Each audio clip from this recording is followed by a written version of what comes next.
és alguna cosa interessant, segur. Per què?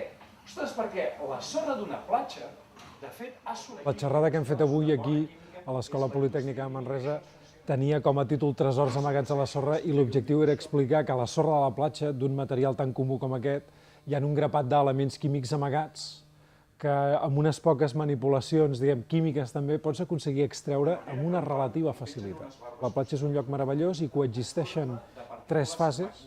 Tenim per una banda els materials sòlids de la platja, l'aigua líquida i l'atmosfera gasosa que fan un joc mecànic. Les onades ens porten mostres del fons del mar de llocs on no podem accedir, a menys que disposem d'un petit submarí, i per tant és un lloc perfecte on mirar-se la dinàmica litoral, l'erosió, el transport, la sedimentació, la petroquímica, la biologia... La platja és un lloc perfecte. Aquesta sorra que jo faig servir és concretament d'una platja de l'Empordà.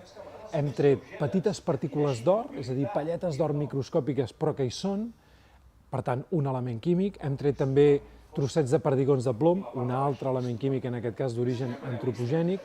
Hem tret també ferro, perquè hi ha una part de la sorra que és magnètica i, per tant, amb un procés químic relativament senzill en pot separar el ferro metàl·lic.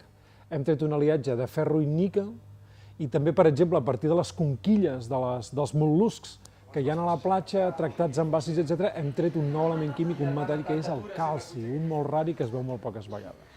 Aquestes boletes que veieu aquí són trossets, palletes, fragments petitíssims, pepites de calci metàl·lic. Tot i que el calci o el silici són dos elements abundantíssims a l'escorça del nostre planeta, sempre els veus combinats fent roques silícies, silicats, quars, per una banda, o roques calcàries per l'altra.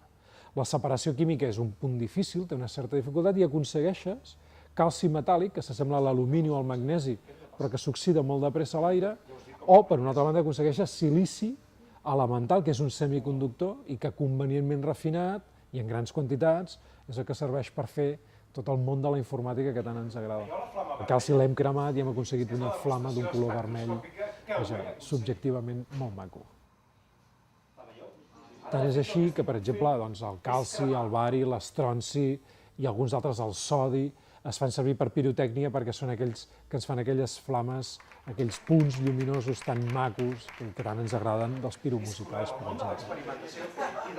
En aquest cas el que he fet ha sigut agafar la sorra de la platja d'Empúries, la fracció més densa, però que no és magnètica, la he barrejat amb una petita quantitat d'alumini en pols, tot això remenadet, i ho he posat dintre d'un vas, d'un material que suporta altíssimes temperatures, un gresol, i aleshores allò ho hem encès, fent servir uns encenalls de magnesi, que també és un metall molt reactiu, i allà ha començat a passar una reacció de reducció en la que l'alumini ha segrestat l'oxigen que hi havia a la platja i ha alliberat els dos metalls, titani i ferro, que han quedat aliats, i s'ha format un botó metàl·lic preciós, i tot això entremig d'una certa quantitat de fum, que sempre dona gràcia, d'una gran lluminositat, perquè és una reacció molt exotèrmica. I jo estic convençut que algunes d'aquestes persones, la propera vegada que vagin a la platja, de ben segur quan es mirin la sorra, ja no la veuran exactament com una cosa que passa desapercebuda, sense cap interès aparent, sinó que ja se la miraran d'una manera nova. I per tant, diguem, hauré complert una part del meu objectiu, que és senzillament transmetre motivació envers la curiositat científica per les coses que passen a la realitat. Aquí dintre, de fet, no passa res, però molesta una mica. On heu vist vosaltres aquesta llum groga tan especial?